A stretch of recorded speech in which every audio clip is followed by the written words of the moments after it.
Welcome to another edition of the All Cardinals podcast. My name is Donnie Druin, joined by my co-host Richie Bradshaw. Basically 2 times a week, Tuesday, Thursday, we try to stay on that schedule. For more Cardinals information, news, analysis, insight, and more, head to allcardinals.com. Please don't forget to subscribe to our YouTube channel where you can find all of the latest and greatest phenomenal content whenever it comes to the Arizona Cardinals.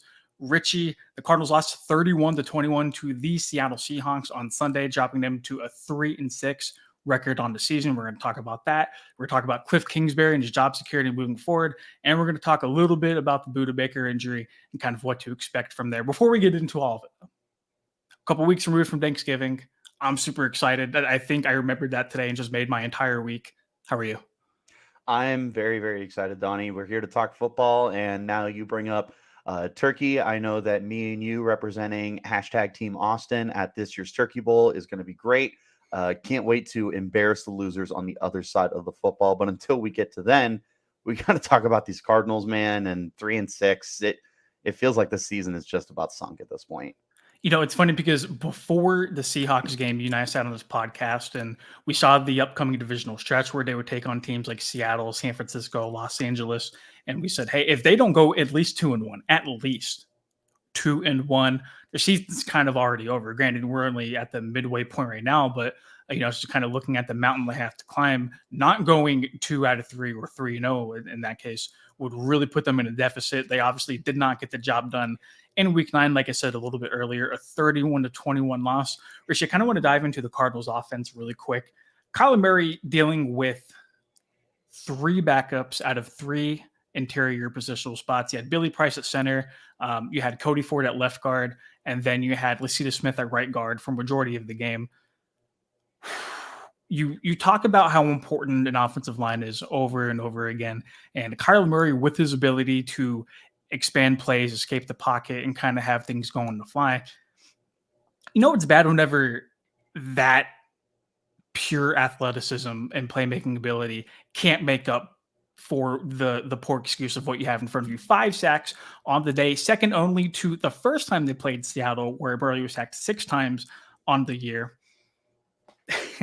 Protecting the quarterback is talked about over and over again, and they just didn't do it. It is one of the biggest necessities in today's NFL game when you talk about passing offenses and being able to move the ball down the field is providing any kind of protection for your quarterback. And the Cardinals have had that inability for what seems like the entirety of their lifespan in Glendale and back when they were the Phoenix Cardinals as well, and even playing in Tempe.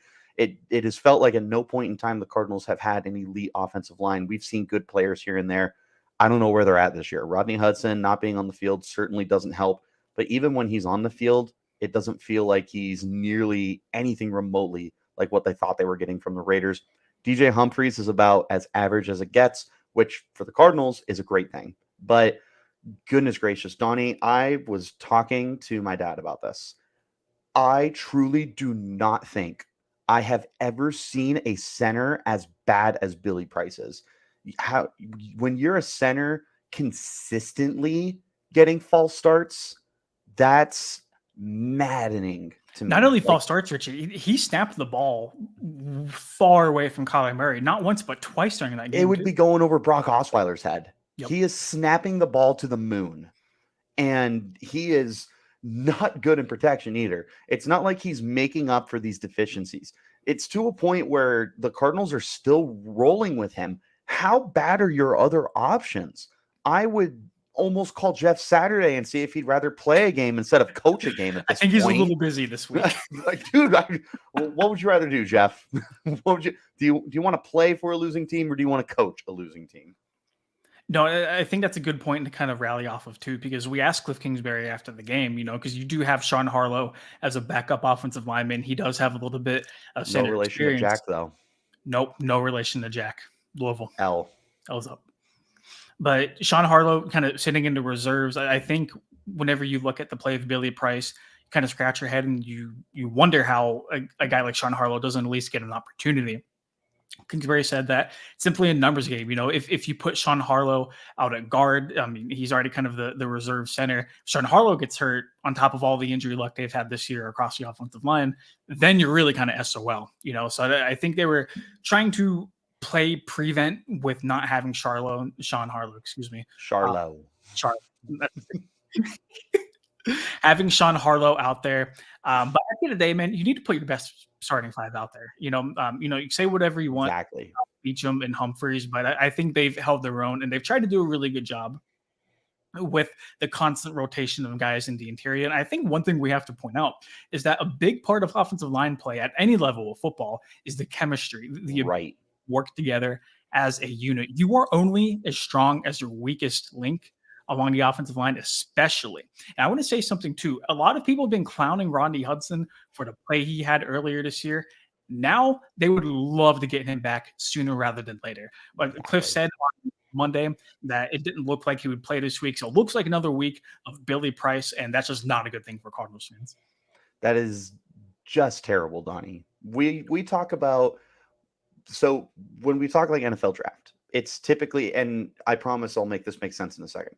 You talk about, you take premium positions first, like quarterback, left tackle, edge rusher, corner, stuff like that.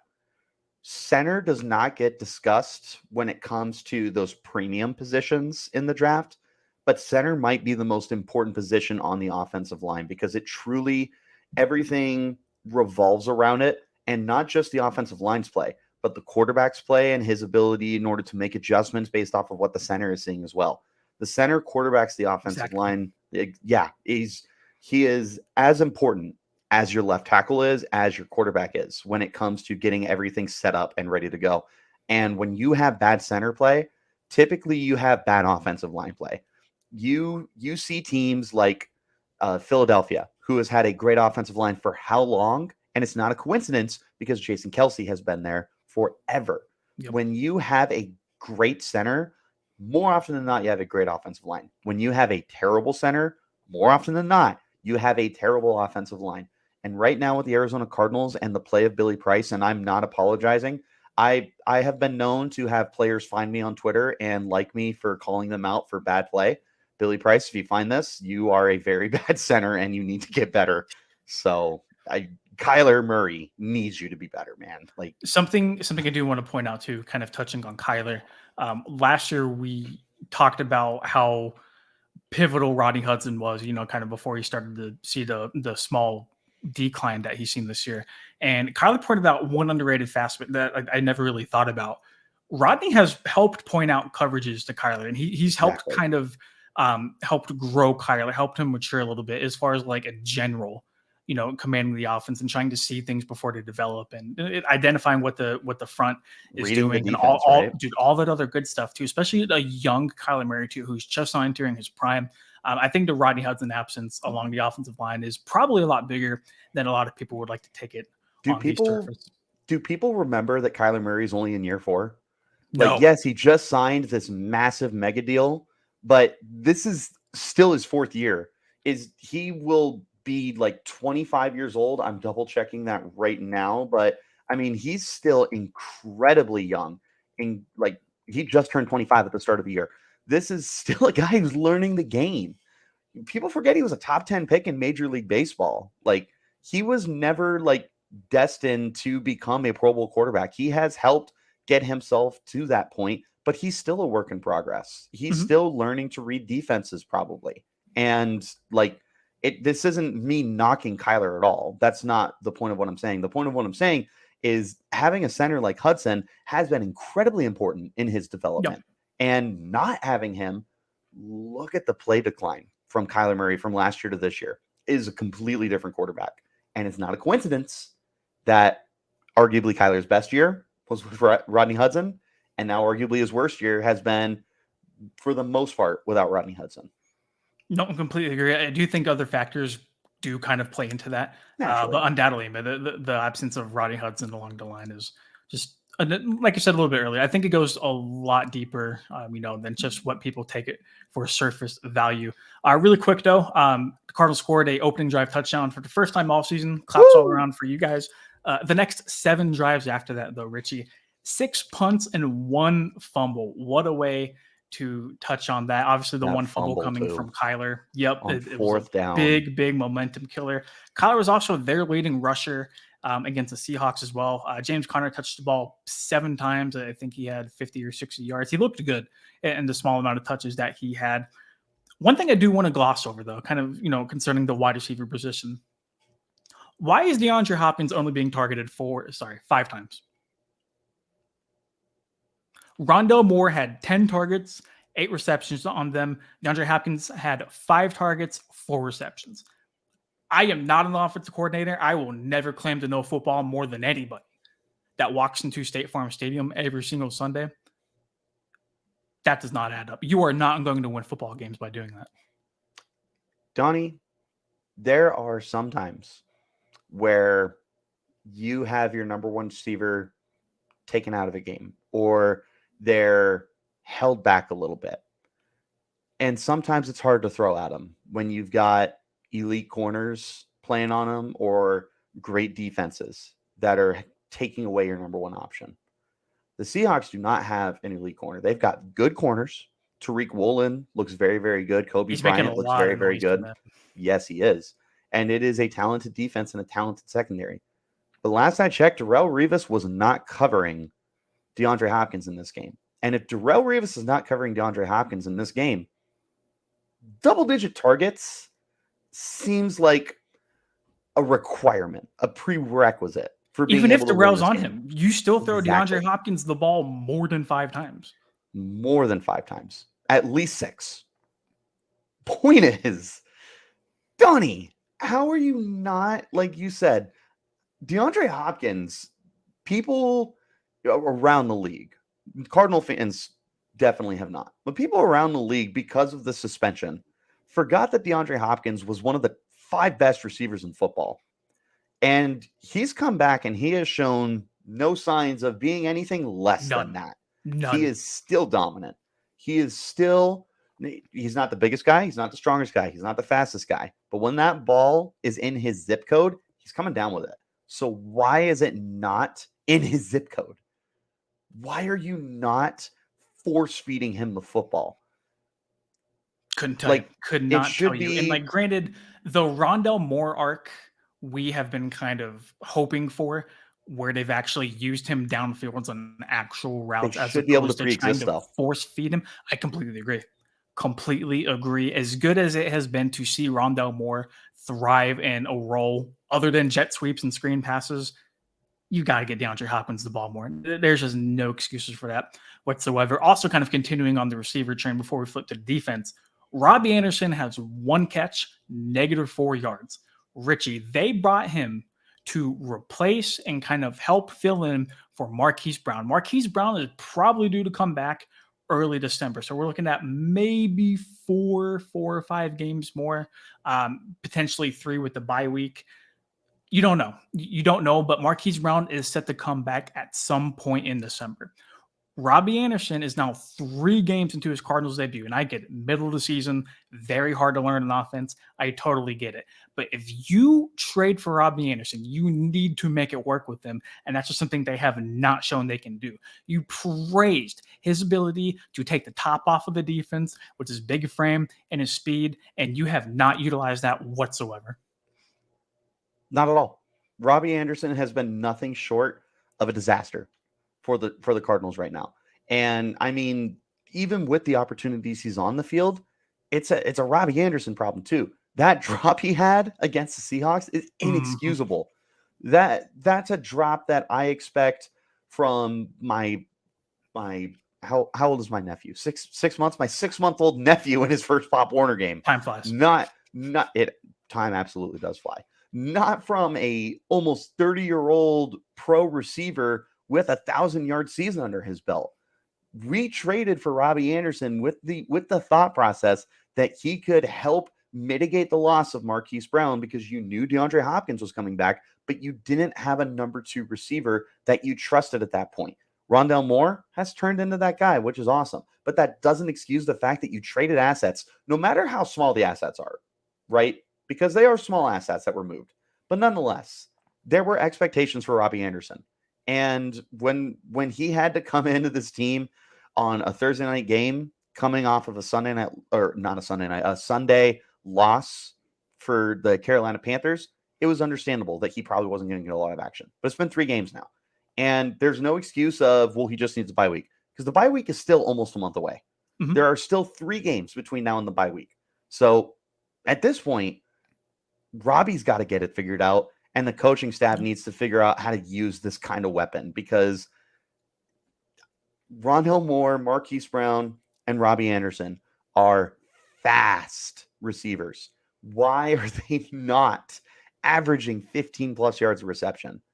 Like, they're just not used that way.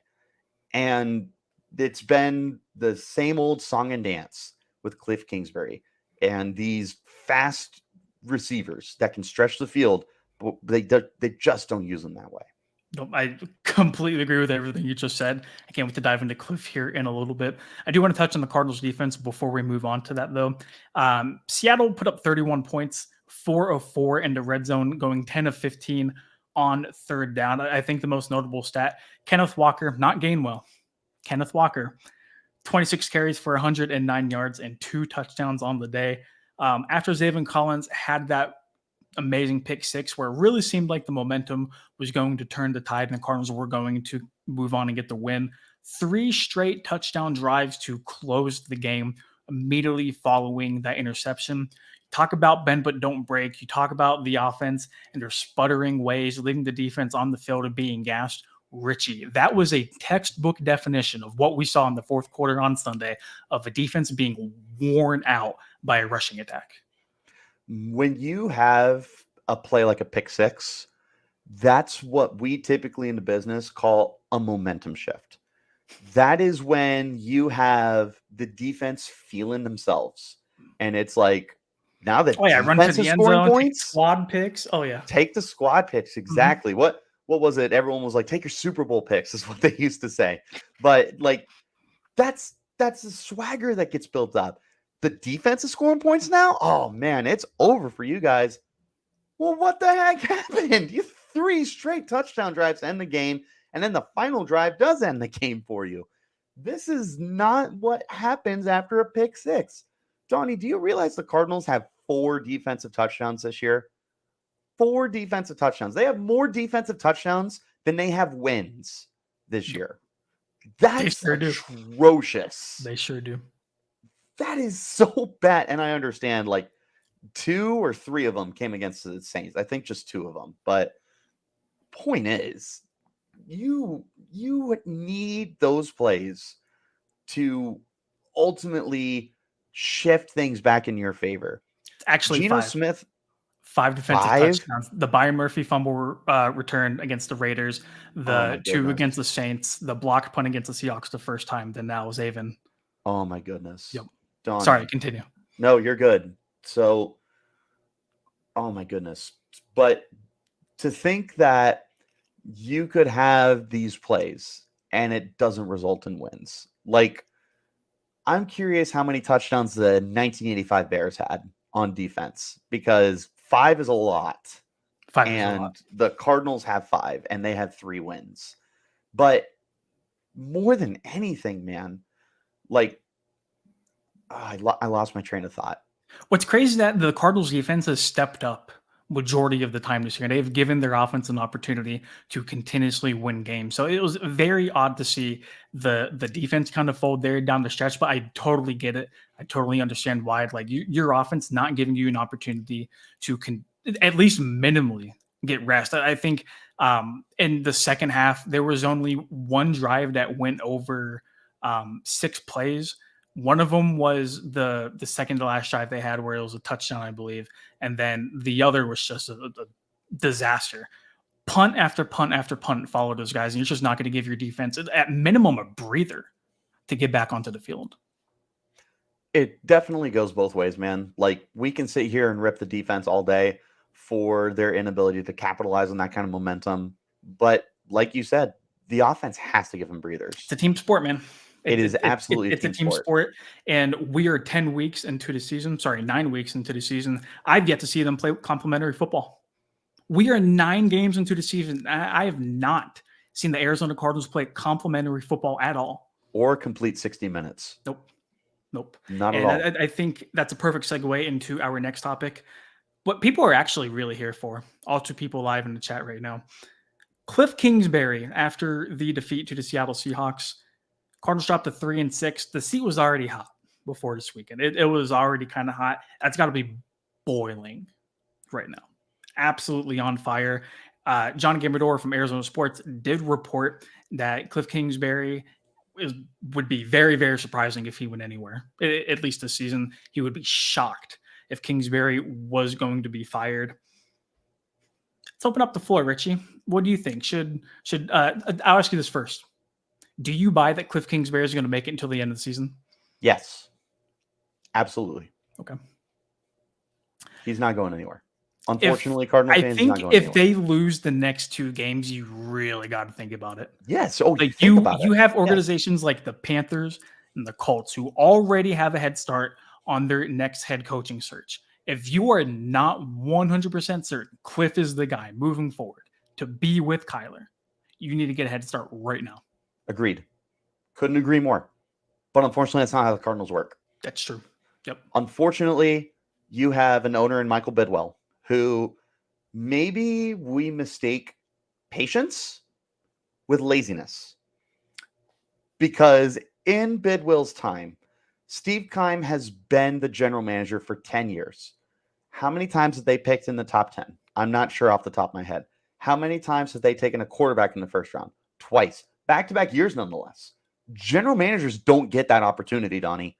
I cannot think of another time in NFL history. There probably has been, but I can't think of one where a general manager has been allowed to take a quarterback in the first round twice. And one of those times trading up. The second time having the number one pick. Those things don't happen. Is Michael Bidwell patient, or is he complacent with winning just enough? Because the Cardinal games are still selling out. Cardinals are still selling out tickets, with no problem. With other teams' fans, yeah. Doesn't matter in my wallet. If I'm Michael Bidwell, it's selling. And I'm sitting there, and if I'm Michael Bidwell, I personally want a winning team. There are some NFL owners who are just in it for the profit, though. And I'm starting to wonder if that's Bidwell. We were told that he's different than his father. I'm not sure he's in it only for the profit, because it does seem like he has just like great sense of pride and the Cardinals and what they've become. And kind of, you already touched on it. His father brought them here. You know, like there's got to be just a little certain you walk around knowing that your family brought the Arizona Cardinals right here.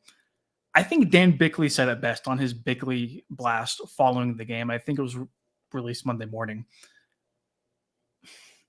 Bidwell has been very patient, and Bidwell doesn't like to listen to a lot of the noise. Somebody close to Michael Bidwell needs to tell him the clock's running out. You have Kyler Murray. You are paying him a premium penny now, no longer on that rookie quarterback contract. You have aging superstars that are going to retire sooner rather than later. Guys like J.J. Watt, guys like DeAndre Hopkins. You have talent everywhere. Talent everywhere. There is no excuse for this team to perform like it is. No. And we can talk about Steve Keim until we're blue into the face. I feel like you got to make the change at head coach before you make the change at GM. Tell me the head coach is not good or good before we move on up the ladder a little bit. The problem is egos. There's a lot of egos floating around here in the desert, Richie. That is one of the biggest reasons why when Cardinal fans speculate that the next head coach should be Sean Payton, I will look you in the face and tell you it's not going to be, because Sean Payton's ego would not mesh well with Steve Keim's ego, who already has some fun going on with what's his name, Michael Bidwell, and Steve Keim and Sean Payton. They would not be able to coexist together. There are too many egos. There are too many people who want to run that the way that they want to run it. Kyle, what's going on, brother? Thank you for stopping in and listening to us. No, I agree. And it's kind of almost like a damned if you do, damned if you don't thing. Because to be fair, in Kliff's defense, a lot of things have not gone his way. You didn't have DeAndre Hopkins for 6 games. You've had a plethora of injuries week after week. Every single week, they have opened up their Wednesday injury report with at least double-digit players on it. So, like, the full supporting cast for Kliff Kingsbury hasn't exactly been there. And a little bit conceding, too, he didn't have an absolute great stretch of games to open up and kind of get things going momentum-wise. But Kliff Kingsbury is paid millions of dollars to figure out how to coach this football team to the best of his abilities. He is the guy who needs to figure out how to overcome injuries, how to overcome slow starts on the offense side of the ball. Richie, Kliff Kingsbury is supposed to be this offensive guru. Tell me why the Cardinals have started out so out of the gates every single week. You know who scripts the first 15 to 20 plays, Richie? Kliff Kingsbury. You know, whenever the Cardinals offense starts to get going after the 15 to 20 plays. Not a coincidence. 100%. Donnie, he is legitimately an offensive mind who was praised for being such when he was brought in to be the head coach of the Arizona Cardinals. What was the thing with him? If Kliff gets fired, Keim has to be gone as well, or the fans will lose their minds. Absolutely. No, it's time to make picket signs and stand out front of the stadium and ask for new management. Exactly. The Krusty Krab is unfair. Mr. Krab's in there standing at the concession and plotting his oppression. It's going on right now at the Krusty Krab. But back to the point at hand here is you've got a good football team, and Kliff Kingsbury should be able to do more with it than what he's actually doing. And again, what was the big claim with him? He's a young offensive mind. Well, what else is in the NFC West? Young offensive minds. He was supposed to be able to compete with Sean McVay and compete with Kyle Shanahan. And then you have Zach Taylor with Cincinnati. And now you have Mike McDaniel down in Miami. You've got all sorts of different offensive minds who are taking over the league. Kliff was supposed to be one of them. He was supposed to be a trailblazer. He's been anything but. He has been a liability, if nothing else, for this offense. And the Cardinals are just continuing to trudge along with him. And the longer they draw this out, the longer it's going to frustrate fans and have them turn on this organization like they are starting to. Like fans are mad, Donnie. Look in the comments here. Our boys Brandon and Kyle are not happy. Kyle went to the game and held out the sign like we talked about. Look at that. Absolutely. I've already done that. Heck yeah. Good for you, Kyle. I love it. Love to hear it. Just we need more. It's such a, it needs to happen, and you know it's probably going to come, if not this year, next year. There's a lot of talk about if there's guaranteed money within Kliff Kingsbury's contract, and maybe that's the thing that's holding Mr. Bidwell back. I think a couple playoff wins, if you get a new head coach, can probably outweigh that money. I'm sure there's definitely a couple different ways to spread that out. Just my opinion, but I do want to leave off the Kliff Kingsbury talk with this one final point or topic of discussion, however you may put it. Do you think week 1 next year, Kliff Kingsbury is the head coach of the Arizona Cardinals? It's too soon to tell. If the season ended today, okay. Yes. If the season ended today, yes, Kliff Kingsbury is the head coach for the Arizona Cardinals in 2022. If the Cardinals lose 8 more games, in other words, they lose out, no, he's not the head coach. If you're picking number 1, he's not the head coach. If you find a way to scrounge together 3 more wins, yes, he's not going anywhere, because the ego of Michael Bidwell is going to say, I just extended this guy. He just got us to the playoffs. He'll get us back. Not worried about it. Like I said, complacency. He's fine with it. It's good enough. It's good enough for Kliff, or not Kliff, Michael. That's where I'm at with it. It would have to be a catastrophic failure. What do you think? Is he the head coach next year? I'm not so sure, man. Especially with the way this team is trending. I think right now they're set to have the number 7 pick in the draft, and obviously there's a bunch of time for things to change and everything else like that too. But dude, you have to look at this team at face value. This was supposed to be a playoff team. The Yes. minimum expectation for these guys this year, regardless of DeAndre Hopkins and his suspension, this is supposed to be a playoff team. And unfortunately, they're not making the playoffs. I think Kyle Odegaard tweeted out today. Shout out to him, by the way. He does phenomenal content on Twitter. Tweeted out today that the Cardinals have a 0.2% chance to win the NFC West. So you're saying there's a chance? Sure. Really quick. My man Mike, thanks for stopping by. Guys, how many games do you think they will win the rest of the season? You know, it's funny. I was looking at the schedule a little bit earlier today, and you talked about the team losing 8 games in a row to finish out the season. With as bad as they're playing, I don't think that's out of the realm of possibility. I mean, you have the Buccaneers coming here on Christmas. Depending on what Tom Brady shows up that day, maybe that the Buccaneers are still a far superiorly talented team compared to the Cardinals. You are on the road against the Rams this weekend. That's anybody's game. The Rams, for as much as we've talked about the Cardinals not being great, the Rams have also severely underperformed. But they got one of these. They got one of these last year. They do not care anymore. They have a Super Bowl ring. Whatever happens after that. Then you have the 49ers game in Mexico on Monday Night Football. They've yet to play the 49ers. They still have to play them 2 more times. The Niners look pretty good. And White Thunder, a.k.a. Christian McCaffrey, is pretty much all systems go at this point. So, I mean, he's had a pretty good track record against the Cardinals defense. You have games against the Broncos, the Falcons. That might be wins too. The Patriots, yep, Monday Night Football. They come here too. Donnie, I'm not going to lie to you. I'm looking at these final 8 games. I don't see a win. Dude, there's maybe with the way they're playing right now, I don't see a win. They're not playing a full 60 minutes. They're not playing what was the way you put it, Donnie? Complementary football. Complementary, thank you. They're not playing complementary football to each other.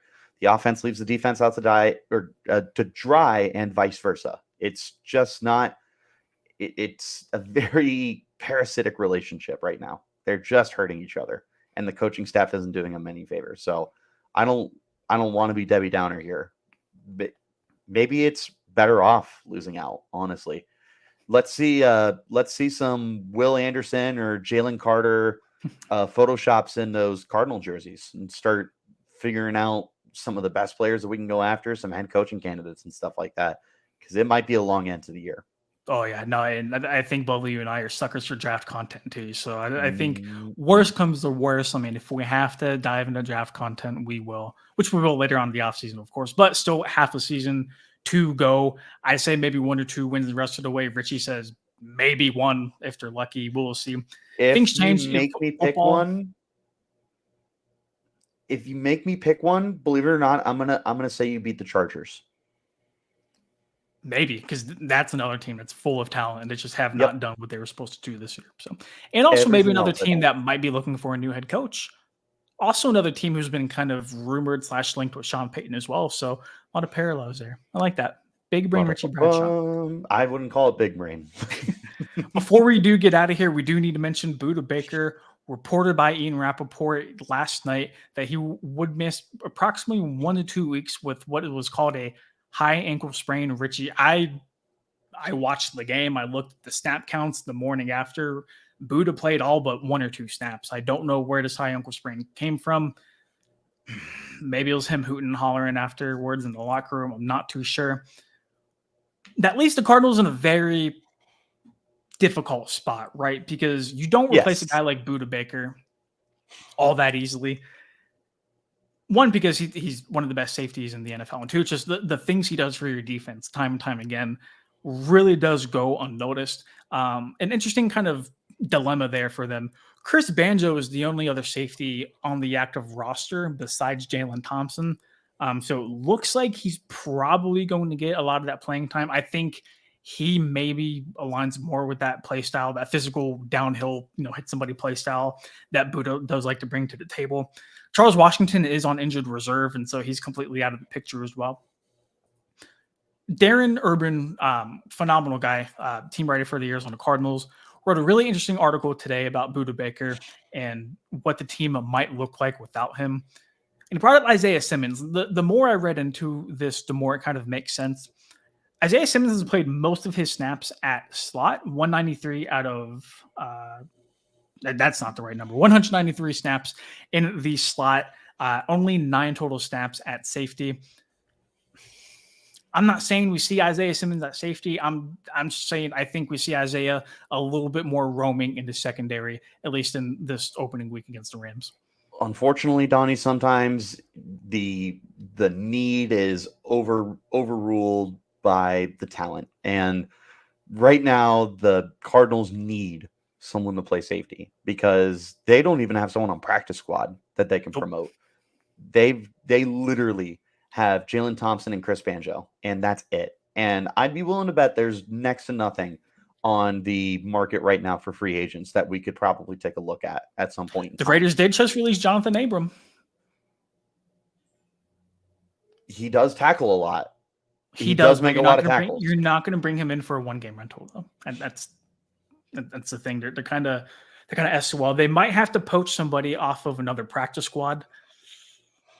Not ideal, but I mean, you had Isaiah Simmons coming out of Clemson whenever he was drafted by the Cardinals, top 10 pick. There was some debate on whether or not he was going to be a safety or a linebacker. Right. I mean, the versatility is there, the length and the athleticism is there. I think you probably see Chris Banjo play a little bit more up top and have Isaiah Simmons play even more snaps in the secondary, kind of like we've seen already throughout the season. So I don't think it's going to be anything different just in terms of what Simmons is going to do in his role. But man, what a loss that's going to be for Vance Joseph and company. Massive loss. I will tell you, Cardinal fans, do yourself a favor. Do not go back and look at scouting reports talking about how Isaiah Simmons could have been a safety, because if you read those, you're going to see somewhere that people said he could be Cam Chancellor. And that is the last thing that you should be doing for yourself right now, is thinking that Isaiah Simmons can be Cam Chancellor for you, because that's out there. And I implore you, don't do it. If Isaiah Simmons has to play safety, that's a heavy comparison, man. It was entirely based off of the intangibles, because both of them are 6'3", built like linebackers and move so fluid and everything. But I think people forget that Cam Chancellor played at a Hall of Fame level. He's not a Hall of Famer, probably, depending on your stance on Hall of Fame and all that stuff. But that's neither here nor there. He played at a Hall of Fame level for a few years there. So to compare Isaiah Simmons to one of the better safeties in football in the 2010s is insane, especially when Simmons wasn't even going to play that position. That's out there. So don't do that to yourselves. Just if he has to play a lot of safety, hope that maybe it's classic box safety and he's more Adrian Wilson than anything. But again, that's arguably a Hall of Fame player. Yep. Nope. And I don't think the Adrian Wilson comparison is a lot more brighter than the Cam Chancellor one. So like I said, he's already used to kind of playing that role. So I don't think a whole lot is going to come down on that. Kyle, we did touch on this a little bit earlier in the show. Hollywood's injury, whenever it happened, they thought it was season ending at first. It turns out it wasn't. Whenever they initially ran the MRIs, dude, way past my bedtime. What am I doing up? Whenever they initially ran the MRIs,